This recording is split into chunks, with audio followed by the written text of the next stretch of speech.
Hello everyone and welcome back to the Denver Broncos franchise. This video is going to be a recap of kind of everything that happened in season 2 and kind of getting us prepared for the offseason. But I do want to let everyone know that the offseason will be live streamed on Wednesday, December 13th at 6 p.m. Eastern time. That is this coming Wednesday in just a couple days time. I will be streaming the offseason, and this video is sort of to get us prepared for that. That will be streamed on twitch.tv/Yolag. I'm gonna plan to stream it here on YouTube as well, but the main chat I will be interacting with will be the Twitch chat. So if you're not following there, head to twitch.tv/Yolag, hit the follow button so you don't miss the off-season stream. Anyway, let's get into the season recap. What better way to start than looking at our team schedule and kind of seeing how the season went. So got off to a rough start. Through the first 4 games, our main starter was Gardner Minshew. We started out with a huge loss to the Dolphins, 10-55, a crazy win against the Chargers, 37-34, a loss to the Chiefs, a big loss to the Ravens, a big loss to the Chiefs again, and then this is where our win streak started. First 5 weeks were against some really tough opponents, and then the next like 10 were not. So we beat the Raiders, beat the Bucks, beat the Raiders again, bye week, beat the Falcons, beat the Cardinals, beat the Colts, beat the Browns,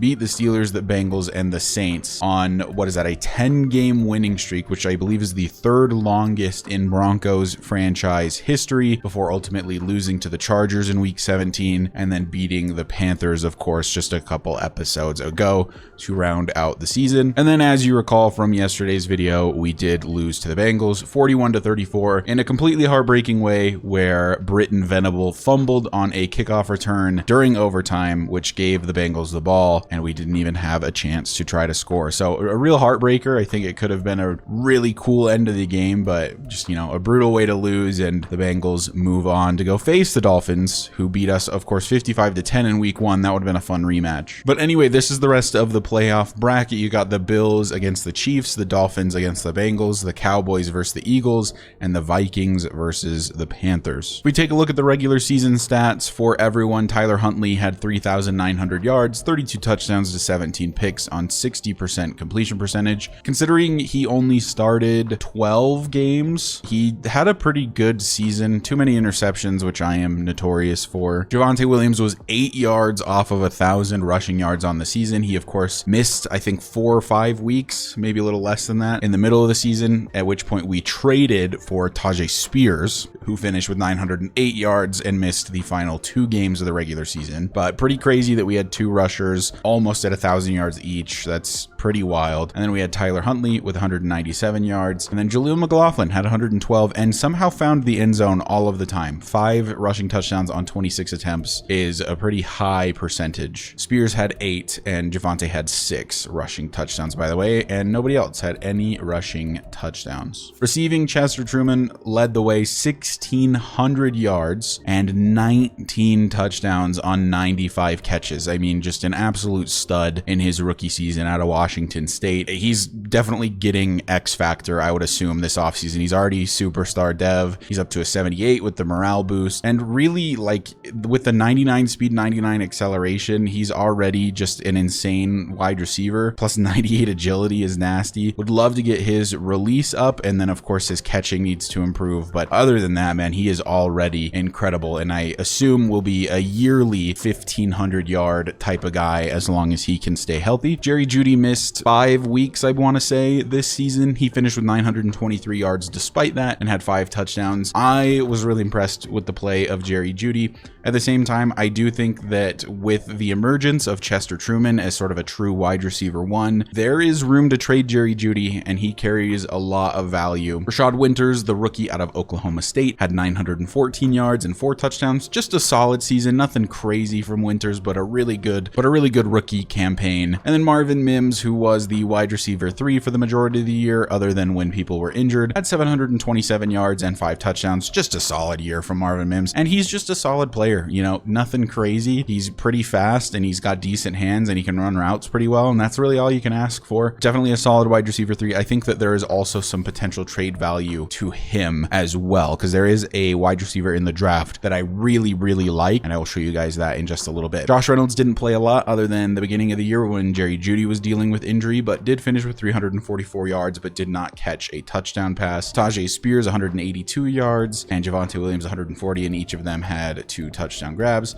And then Donald Parham Jr., 2 catches for 41 yards and a touchdown. We just never use our tight end 2, really, for the most part. I want to say that that was like the first week we had him. He got that touchdown, and then he just didn't really see the field a lot after that. It was just Rashad Winters. We're like a 1 tight end type of team. Britton Venable only had the 1 catch this season, but it was for 23 yards, so it's not too bad. And then Michael Burton had 1 catch, and that 1 catch was a touchdown. Defensively, our leader in tackles was Devin Bush, followed very closely by PS2. And in solo tackles, also Devin Bush. Drew Sanders had 96 tackles, Cameron Bynum 92, Stevenson 87, Caden Stearns 78. The fact that we have so many safeties and corners leading the tackle numbers tells me that our run defense is not very good. And then finally, a defensive tackle, Zach Allen only had 38 tackles on the whole season. He did lead the team, however, in tackles for loss with 21, tied with Baron Browning. Devin Bush had 19, Drew Sanders had 18, Nick Benito 14, the rookie Avery Baptiste had 7, Cameron Bynum had 6, Stevenson 5, Stearns 5, Uwazurike 4, Mathis 3, PS2 1, Houston 1, and Cooper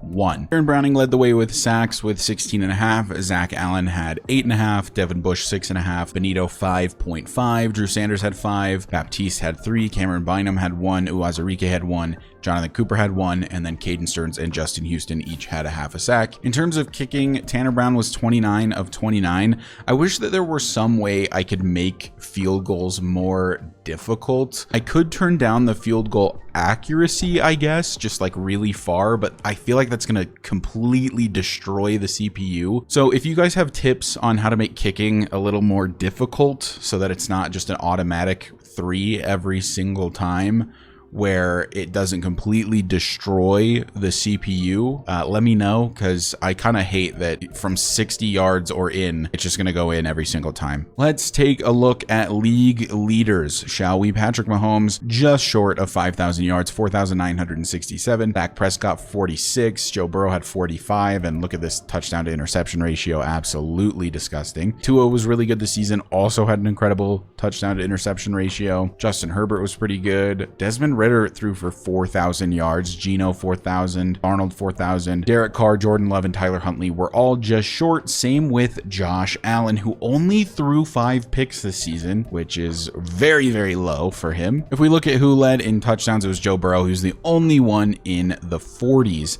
actually, as Mahomes had 39, Prescott 39, Tua 38, Richardson 38, Ritter 35, Jackson 33, Love 32, and Huntley 32, Herbert 31. A lot of guys in the 30s and the 20s. Scroll down the list of the touchdown leaders here. Jacoby Brissett, 21 touchdowns to 20 interceptions. Yeesh. Who led the league in interceptions? It was Sam Darnold with 22, and then Brissett, and then Huntley had 17, but he had a lot more touchdowns than Brissett and a decent chunk more than Sam Darnold. Although Darnold, starting for the Rams, did throw for 4,000 yards. Leading the league in completion percentage amongst people who actually play the game a lot is Lamar Jackson at 75%. Joe Burrow and Dak Prescott also in the 70s. Jalen had 70%. Love had 70%. Jared Goff had 70%. Bryce Young 70%. Not too shabby. In terms of yards per game, it was Patrick Mahomes at 292. In terms of passer rating, it was Joe Burrow at 126.6, and Lamar had 122.0. The most sacked quarterback in the NFL this season was Geno Smith, and then Jimmy G. Tua taking a ton of hits, not great after the head injuries. Derek Carr, Deshaun Watson, Sam Darnold, Daniel Jones. In terms of rushing, Josh Jacobs led the way with 1,600 yards. Had quite a few 1,000-yard rushers this season. I'll scroll through the list, see if we find anyone surprising. So far, no surprises really. Just a lot of running back usage, I guess, this season. Cam Akers, maybe a little surprising, 1,100. Nick Chubb, just over 1,000. Singletary, over 1,000, having a career revitalization in Minnesota, it looks like. Damian Harris, over 1,000 with the Bills. And Javonte just shy, of course, with us. And then in terms of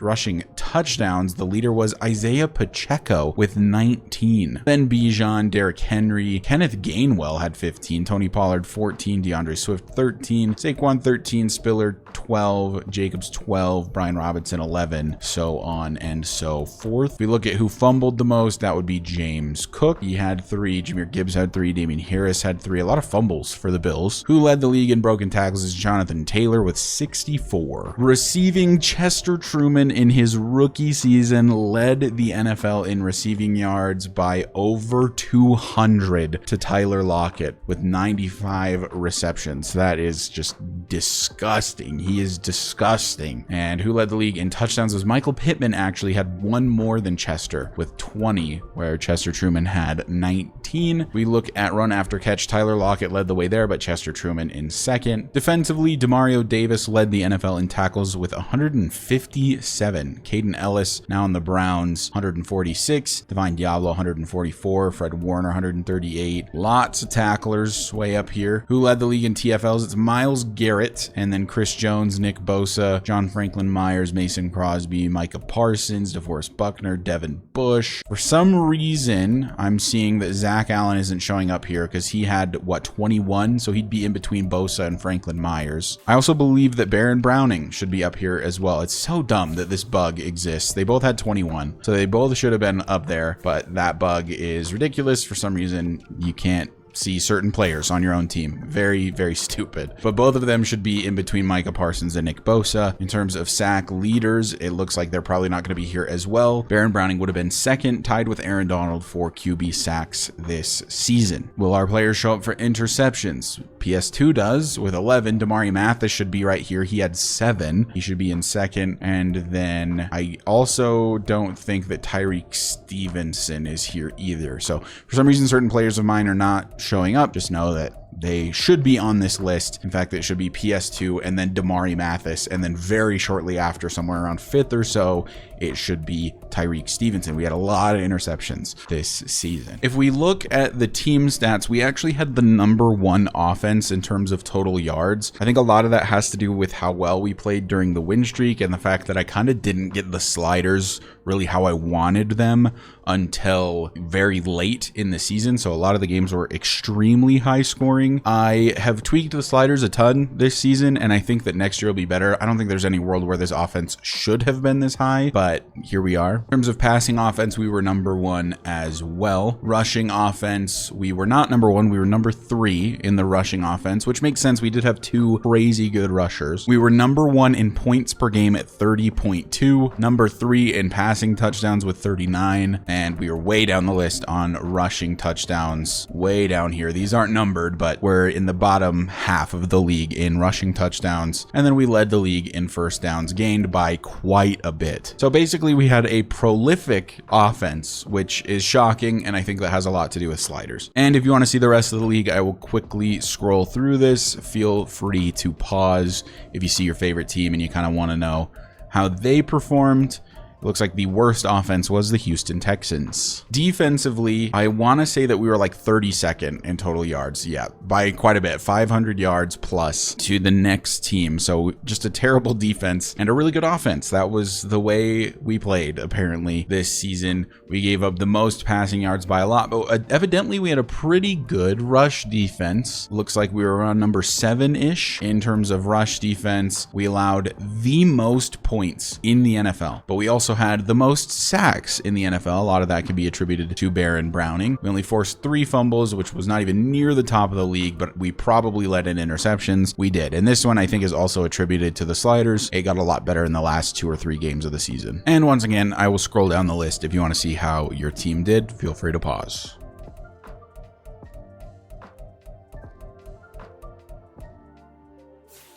We take a look at the yearly awards. This is actually my first time seeing this as well, so I was very interested to see it. Joe Burrow, unanimous MVP. I mean, he threw 3 picks all season. Dak Prescott was second in MVP. Lamar Jackson, Patty Mahomes, Josh Allen, Tua, Anthony Richardson in 7th above Justin Herbert, Jalen Hurts, and Desmond Ridder in the MVP conversation. NFL Coach of the Year was Mike McCarthy with Sean Payton in 2nd. You got Kevin O'Connell, Zach Taylor, Nick Sirianni, Mike McDaniel, Doug Peterson, Sean McDermott, Frank Reich, and Shane Steichen. In the AFC, the Offensive Player of the Year was, in fact, Chester Truman, which I believe guarantees that he will be X Factor next season. He was already superstar, and typically when they win these awards, they gain a development trait. So he should be superstar X Factor. Joe Burrow, even though he won MVP, was still second in Offensive Player of the Year. Lamar Jackson, Michael Pittman, Josh Allen, Isaiah Pacheco, Jonathan Taylor, Tyler Boyd, Patrick Mahomes, and Josh Jacobs. Defensive Player of the Year was Von Miller, PS2 in second. If he had broken that interception record, I'm certain he would have gotten it, but good to see him way up here. Baron Browning way up here as well. You've also got Quinnen Williams, Divine Diablo, DeForest Buckner, Myles Garrett, and Joey Bosa. Offensive Rookie of the Year, no surprises here, Chester Truman, but in second, Rashad Winters. So we had the top 2 rookies of the year, which is pretty crazy. It just goes to show how good our draft class was this past season, especially on the offensive side of the ball. And you've got Thaddeus Hamilton for the Raiders, Brandon Murphy, Rashard Ankrum, Clark Reynolds, Landon Macklin, Khalil Whiteside, Phillip Randolph, and Marco Mitchell. If we look at Defensive Rookie of the Year, you've got Andrew Farley, Glenn Loud, which is the safety I really liked for the Raiders, Sherrod Richardson, Kai Neal, Greg Bush, Josh Campbell, Avery Baptiste, our very own, Deshaun Holiday, Akeem Warwick, and Josh Rowe. Best quarterback was Joe Burrow, and pretty much all of the people that you saw in the MVP voting. Jimmy Garoppolo made the top 10, and so did Tyler Huntley. Best running back, Isaiah Pacheco, Jonathan Taylor, Josh Jacobs, Derrick Henry, Ezekiel Elliott, Joe Mixon, Najee Harris, J.K. Dobbins, Isaiah Spiller, and Damian Pierce. Best wide receiver, Chester Truman, Michael Pittman, Tyler Boyd, Tyreek Hill, Rashee Rice, Jamar Chase, Stephon Diggs, Keenan Allen, Amari Cooper, and T. Higgins. Best offensive lineman is Creed Humphrey, John Runyon, Blaine Wynn, which is fantastic, being that he was a rookie center. Being third in best offensive lineman voting is crazy. Then you've got Trey Smith, Quentin Nelson, Ben Powers, Wyatt Teller, Justin Lavelle, Ryan Kelly, and Shaq Mason. Best defensive lineman, Von Miller, Baron Browning is second.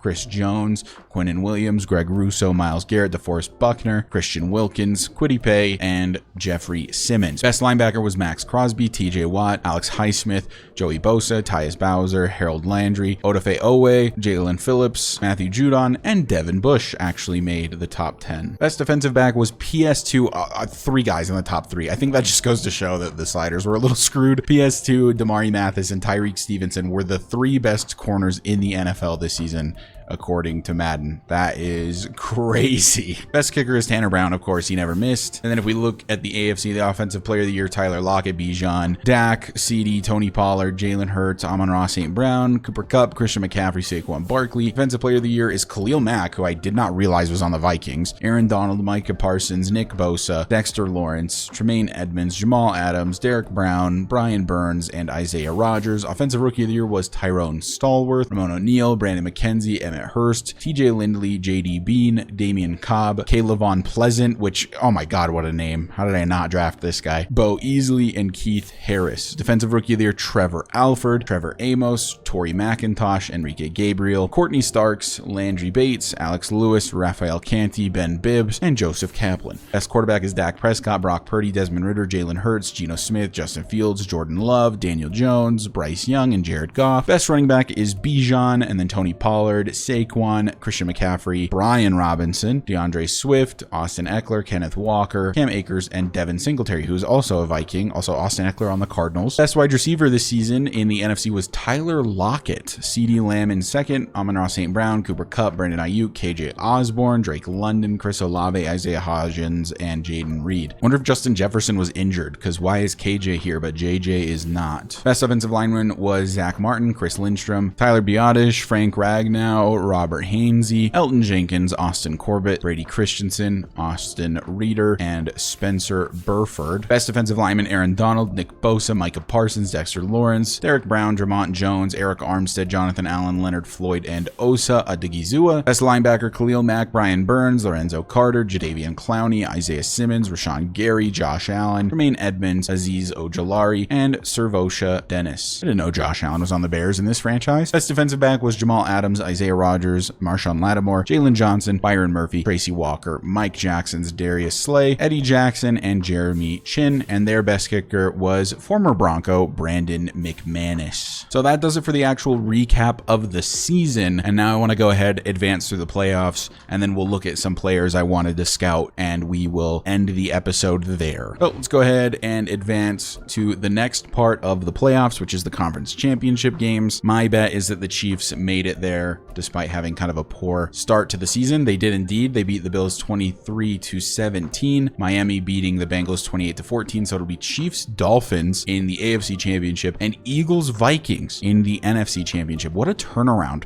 for the Vikings, by the way. The Vikings are led by quarterback Baker Mayfield. He is their starter this season, and he's got them all the way to the NFC Championship. I know his tag says bridge quarterback, but I almost wonder if they'll turn that into franchise quarterback if he can manage to get them to a Super Bowl. Devin Singletary, of course, had a great season. They have a really good receiver core with Justin Jefferson, Jordan Addison, and KJ Osborne. I didn't see Justin Jefferson on a lot of these statistical areas. Yeah, it looks like he must have been injured at some point because he only had 84 catches for 925 yards this season and only 2 touchdowns. I'm guessing that he missed probably 5 or 6 games. So we'll go ahead and advance one more time. We'll get to see the Pro Bowlers. I'm assuming we'll have a few of them, at least one that I can think of. Let's go ahead and view that Pro Bowl roster, and then we'll take a look at, let's go ahead and view this Pro Bowl roster, and then we'll take a look at the playoff bracket. Dak Prescott, Lamar Jackson, Jalen Hurts, and Joe Burrow, Desmond Ridder, and Josh Allen are your quarterbacks. And we'll scroll through this and just wait until we see some names that we recognize. Michael Burton is our fullback, so we recognize him. He made the Pro Bowl. Chester Truman, wide receiver 1 on the AFC side. Good for him. I'm assuming, yeah, we're not going to have any other wide receivers. We probably would have had Jerry Jeudy here had he remained healthy all season, but unfortunately he could not manage to do that. Rashad Winters is the tight end 1 out of the AFC. Wow, the tight end position is really weak in the NFL right now. If our top 3 guys in the AFC are Winters, Albert O, and Foster Moreau, everyone under 80 overall. And it's not a ton better on the NFC side other than Kyle Pitts, but wow, we are weak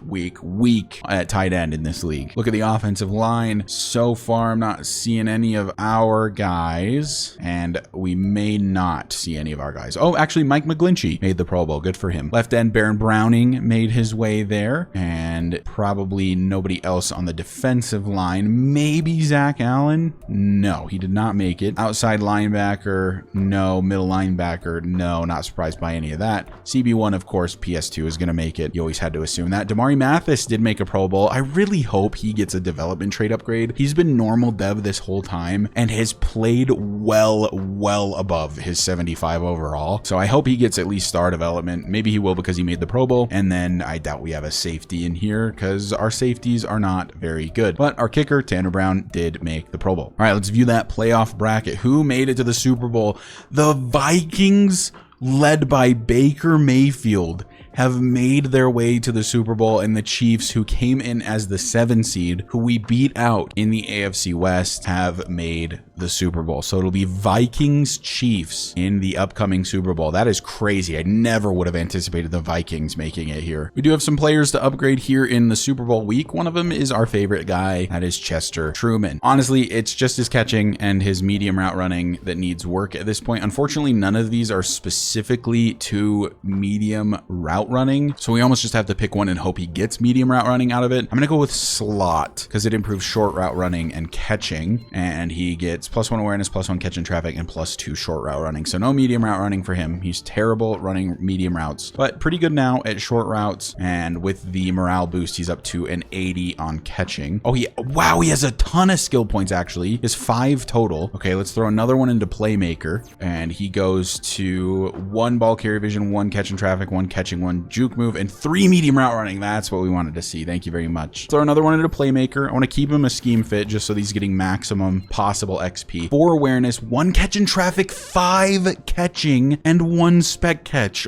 Oh my God, Chester. That is ridiculous. He is ridiculous. What in the world? Maybe let's try to get his release up a little bit. Physical, 1 jumping, 2 release, 2 short route running, 1 spec catch, 1 stiff arm. And he's now unlocked an ability slot because he's officially over an 80 overall. And then we will throw the last one into physical as well. Why not? Now he's got +3 morale, +1 tempo, and he's up to an 85 overall with those. +2 catch in traffic, 1 catching, 1 release, 1 short route running. And he is superstar X Factor now. Let's go. go Chester Truman. I mean, he's like a bona fide wide receiver 1 at this point. He's going to reach 90 overall very, very quickly. Obviously, his true overall now is an 81, which is still fantastic. I think he was a 70 when we got him to start the season. So massive improvements for him. Obviously was the best wide receiver in the league this season. So really, really cool to see. And he is just improving incredibly, incredibly fast. And our kicker, Tanner Brown, has a skill point as well. I'm just going to dump this into power. And he got 2 accuracy and 1 power out of it. What an upgrade for Chester Truman, huh? Let's take a look at his abilities. So he has Rack 'em Up. Rack receivers fight for every possible yard after making a catch. When they enter the zone, this ability increases their success rate on rack catches against single coverage. So yeah, that's fantastic for him. Obviously, we want him to be able to run after the catch with the 99 speed. Currently, he has Energizer because I want to say his stamina is not fantastic. He only has 82 stamina, which I guess isn't horrendous, but I think we'll leave that one alone. And the other one is Reach for It, which there's got to be something better for him, I would think. I think I'm going to go for Deep in Elite for now. There's other ones that I think will suit him better in the future, but I think this one's decent for now. And I like the Energizer one because his stamina is not great. So it's Super Bowl 59, Chiefs versus Vikings.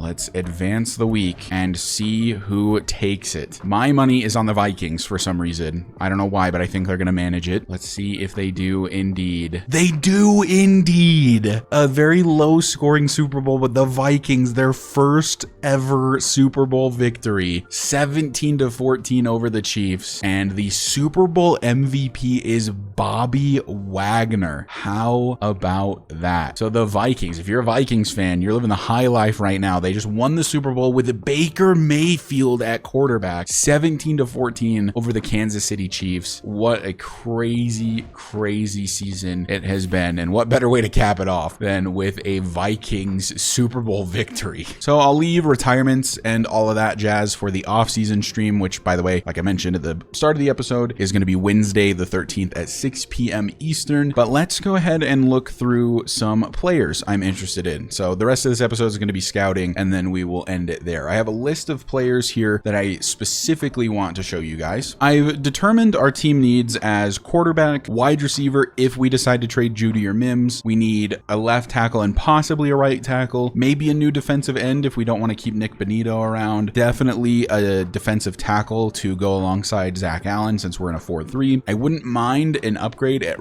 left outside linebacker and right outside linebacker if we can find somebody who can start right away. And then I considered possibly a CB2, but I think that Damari Mathis and Tyreek Stevenson are fine. And then definitely probably our next biggest need after quarterback is safety. For both free safety and strong safety, we're quite weak at safety. So we'll start with quarterback, biggest need for us. And I think by far the best guy in the draft is Dennis Colbert. He is projected to go the 101, and for really good reason. He stands tall in the pocket and is always aware of pressure, so he has that ideal sense of pressure trait. He has a good to great arm, so not great to elite throw power, but like he'll get the job done. It'll probably be low to mid 90s. And then he's just really, really accurate. A medium, A short, A to B deep, A under pressure. Not great on the run despite being relatively fast. Not fantastic play action, but he does have the high awareness. So he's going to have a relatively high overall. I think this is a guy that you can bring in and he is going to be able to start immediately. The thing is, I don't necessarily know that we need an immediate starter anymore because we have Tyler Huntley. Tyler Huntley is only 27 years old. He's a true 72 overall. He does have ideal sense of pressure. He has a pretty weak arm, which is the only thing really that I think hurts him in my eyes, but he has a true 87 short accuracy, 82 medium, and a 74 deep. So like he is just a quality starter. Like this is a guy I think you can throw into most offenses and he's going to be able to start and get the job done a lot of the time. And I think that we very much saw that after trading for him. After we traded for him, we lost 2 games the rest of the season. So he went 11-2 as a starter for us, which is pretty wild. He's good enough to start another season potentially. And it's just a matter of, do we want to trade up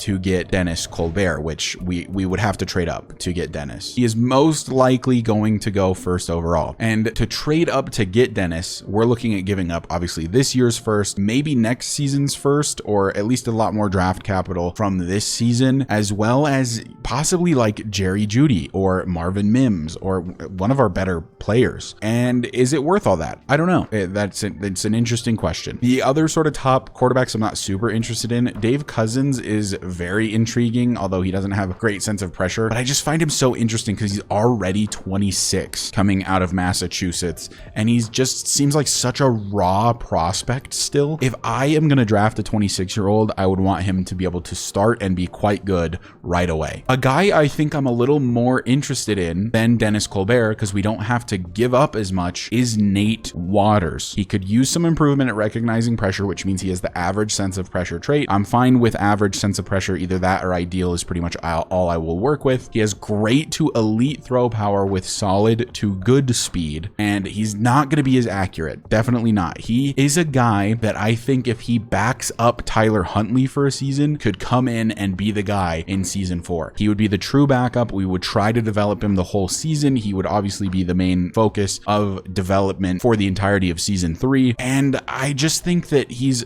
a more raw prospect, but he's absolutely massive. He's a little bit younger than Dennis Colbert, has a better arm and similar speed. Like for a day 3, I could probably get this guy in like round 4. So instead of having to trade away all of our favorite players, all of our best players, we could start Tyler Huntley for another season. We could bring in Nate Waters and have him be the starter after the fact. That is sort of my plan at the moment. I think I'm going to go after Nate Waters. There's also Philip Morrow. He has average sense of pressure as well. Also has great to elite throw power. This guy's more of a true pocket passer, and he is more of a finished product than Nate Waters, but does not have the athletic ability. Still appears to be quite good. I don't think I can really go wrong with Philip Morrow or Nate Waters, but I am a little bit more interested in Nate Waters in general. Obviously, I think Dennis Colbert is by far the best guy in the draft, and we can go over this and decide what we want to do later. After that, there's really only one wide receiver I'm super interested in. Actually, let's call it 2. There's Daniel Truman, who is genuinely not very good at all, but the last name Truman carries a lot of weight. This is Chester Truman's little brother, Daniel Truman, out of Colorado State. Not nearly the athlete, not nearly as good as his big brother, Chester Truman, but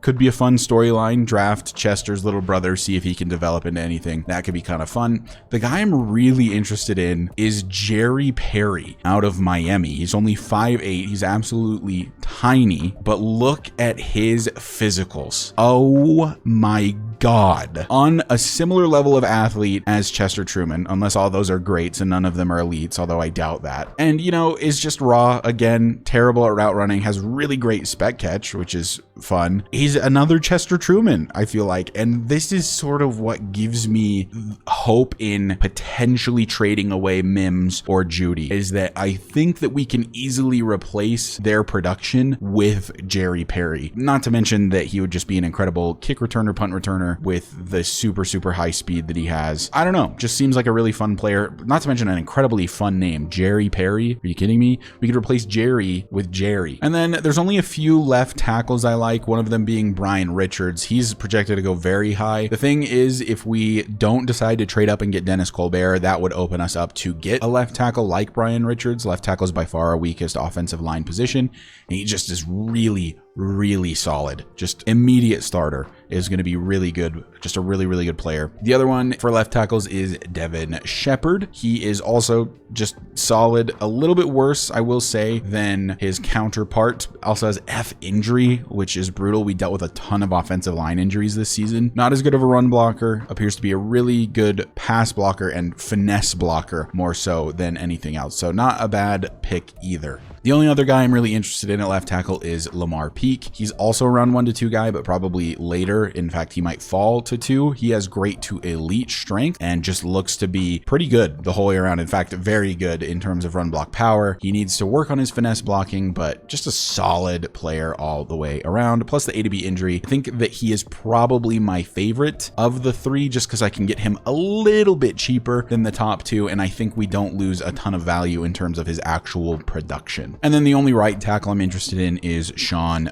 Goodman. He's a round 1 guy as well. Just a really good athlete up and down. Skills, incredible run blocker other than power, and a really solid pass blocker as well other than power. So power is the only thing he's really missing. He's not going to get injured. He has high stamina. Just a really good player, but he is the top right tackle on the board. So I imagine he will go quite quickly, and we just don't have a high pick. Not to mention, we don't need a right tackle. He would obviously be moved to left tackle. But I think Lamar Peak is who I'm going to go for. And this all just depends on our draft strategy, if we're going to go after a quarterback or not. So defensive end isn't really a need for us, but I would be possibly interested in upgrading Nick Benito's position. He is pretty young. He's 24 and he has star development, but he's only a 75 overall. And it's going to take him at least a few more seasons if he remains at star dev to get up to where I'd really like him to be. The right ends, there's Brady Beal, who is a top 5 guy. We're almost definitely not going to get him, but he does actually look elite. He has A finesse moves, but the D block shedding as a top 5 guy is very disappointing. Also interested in Matt Norton. He is a power rusher out of Connecticut. Solid to good speed, good to great strength. C to F block shedding, but does have the B power moves, B pursuit, B tackle, and might have B finesse moves as well. So just for a day 3 guy, seems to be pretty quality. I would hope that block shedding is a D at worst. Obviously would hope for a C. And then there is John Harris out of Notre Dame. He has good to great strength, solid to good speed, B power moves, and potentially has B block shedding. So probably a little bit better. He is a potential UDFA though, so we may not even have to draft him. We might be able to pick him up after the fact. Defensive tackle is a big need for us. We need somebody alongside Zach Allen, being that we're in a 4-3, and Uwazurike is just not cutting it, I would say. There's a few good ones. There's Daniel Jennings. He's a round 1 guy out of Texas A&M. Great to elite strength, good to great speed, and just a good player. A play recognition is really encouraging. A tackling is really good. B finesse moves, would hope that block shedding is a B or a C. And, you know, power moves, I'll take what I can get. But Daniel Jennings just seems like a solid player, although round 1, I don't know if he's necessarily worth it. Thurman Carey is interesting as well. Great to elite strength. He's a lot slower, but you kind of know what you're getting with him at the very least. You got A tackling, A play rec, B awareness. So he's a smart player and with just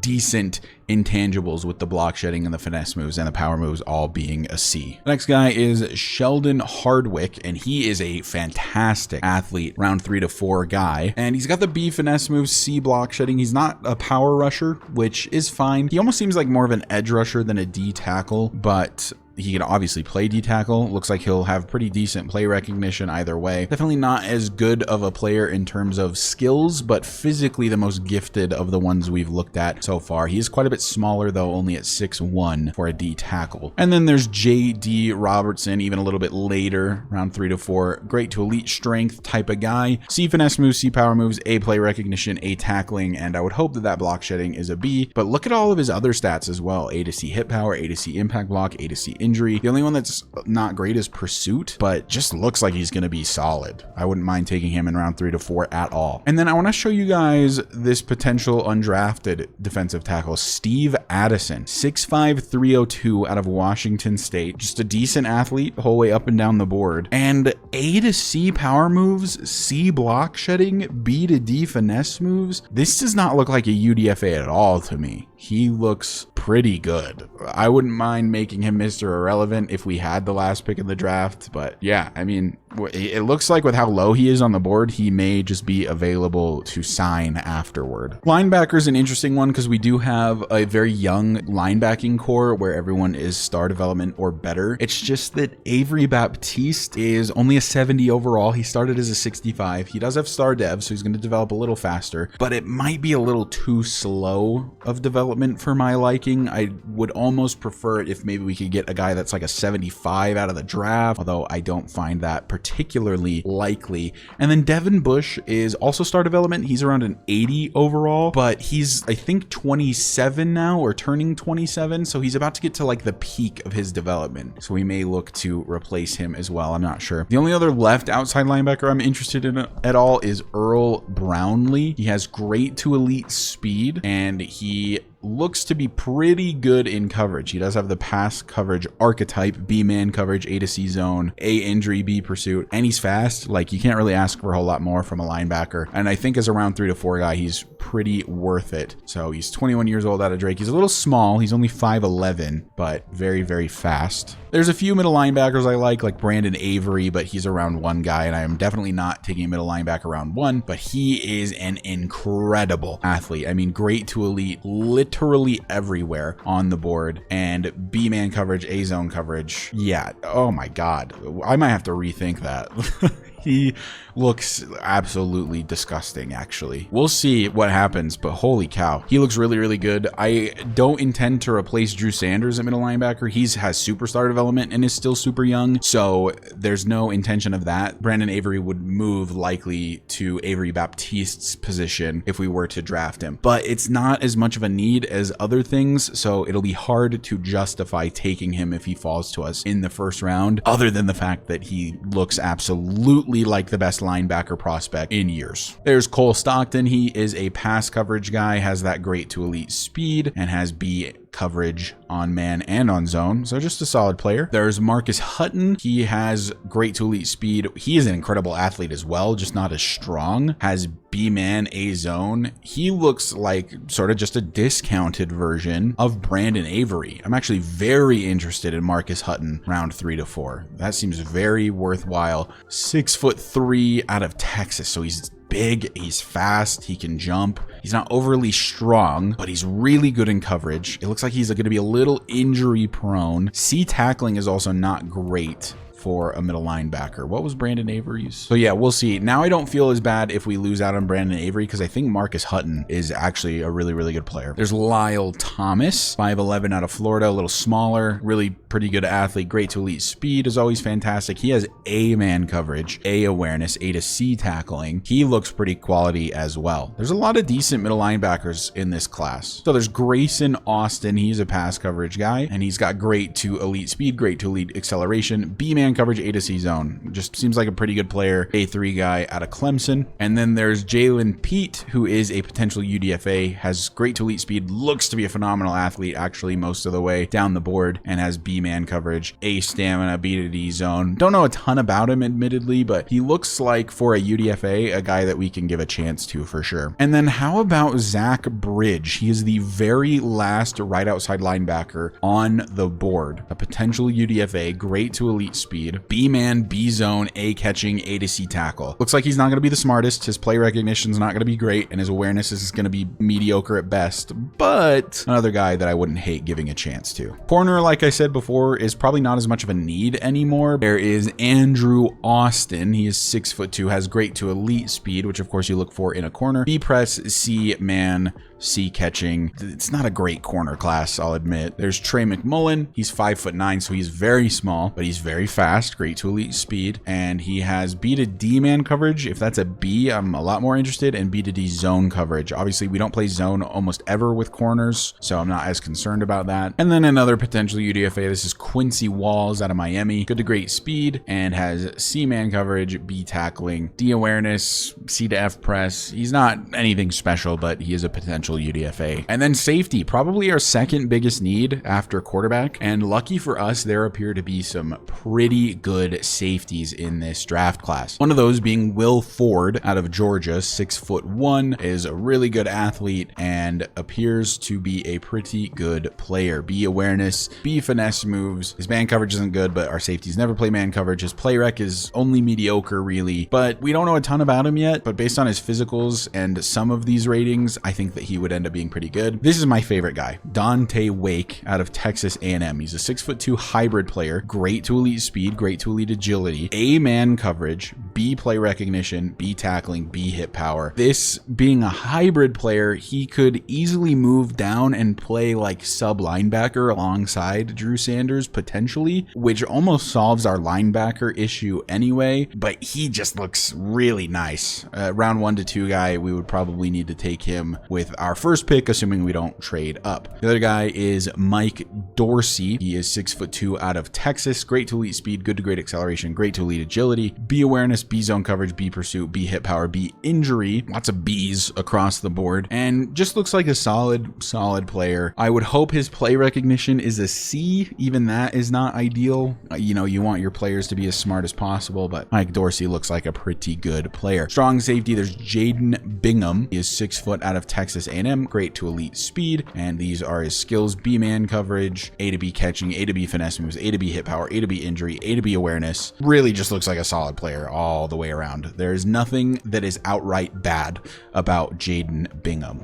There's Barry McKee. He is 6'1" out of UCLA. He's not as fast, not as good of an athlete as a lot of these other guys, but seems to be a pretty good player nonetheless. Not my favorite though, especially if I'd have to spend around 1 or 2 pick on him. And then there's of course Damian Roach. He is 5'10" out of Washington State, has great to elite speed, great to elite agility, good to great acceleration. Not as skilled as some of the other guys. Of course, I'd want that play recognition to be a C, but is good in zone coverage. B zone coverage is always ideal. Don't really care if he's bad in man coverage, although it is useful to be good in man coverage. And then the last guy is Taylor Clayton. He has good to great speed, good to great acceleration. Not as good of an athlete as a lot of these other guys, but has a lot of the skills and has B play recognition where almost nobody else did. So that is one thing he's got going for him. But yeah, those are the guys I'm interested in at the positions of need. Let me know what you think. Let me know what your draft strategy would be. Would you trade up and go for a quarterback very early like Dennis Colbert? Would you draft Nate Waters and let him develop under Tyler Huntley for a season? So let me know your plans. I'd be very interested to hear them. And finally, to end the episode off, we've got a lot of player upgrades, a lot of these young guys that were on the practice squad the whole season. One of them being Tyrell Simmons, who narrowly missed out on making the main roster, was beaten out by Britton Venable, who of course cost us the last game. So maybe I should have given it to Tyrell Simmons. We'll just pour those points into Playmaker. There's a good chance that none of these guys are on the team next season, although +3 catching is a magnificent upgrade for Tyrell Simmons. There's Fayon Hicks, who has been on the team forever at this point and has just remained on the practice squad and just seems to never get much better. He's up to a 67 overall now, but I don't see him making the main roster again next season either. He's got that good acceleration and jumping, but like I even like Derek Covington more than him, and Derek Covington was a UDFA from last season. There's D-tackle Deontay Burnett, who did not make the active roster during the preseason. He maybe has some potential. He really just needs to get that block shedding into a good place. So we'll go into run stopper for him. Hopefully he gets a big boost to block shedding. He gets +1, which, you know, I'll take it. There's Peter Palmer, one of my favorite names in the franchise. He was absolutely horrendous during the preseason. I remember him being really, really bad during the preseason. And yeah, you know, with the ratings he has, it kind of makes sense. We're going to just keep upgrading the man-to-man. I don't really care if his zone coverage is bad because, like I keep saying, we never run zone. So I don't know. I'll give him a shot next season in the preseason to try to make the team. I just don't see it happening necessarily. There's Isaiah Ford, a free safety out of Ohio State, and he is very unlikely to continue on the team. There's Terrence Hales, who I actually remember playing okay during the preseason, but he's just not good enough at really anything to justify keeping him around. Yeah, he's terrible in man and zone coverage. He is not even that fast, really. He's only got 80 speed. I don't know. He's nothing special. He's a practice squad guy probably for his entire career. And then JJ Russell, who was a UDFA as well. I also remember him playing decently during the preseason, but he's slow also. Yeah, just not really our guy. Probably not going to make the team next season, unfortunately. But anyways, that is going to do it for this episode. Like I said, the off-season live stream will be Wednesday the 13th at 6 p.m. Eastern time. Wednesday the 13th at 6 p.m. Eastern. So hope to see you guys there. Again, that'll be on twitch.tv/Yolag. I'll try to multi-stream it here on YouTube as well. But anyways, thank you guys so much for watching, and I hope to see you in the live stream on Wednesday.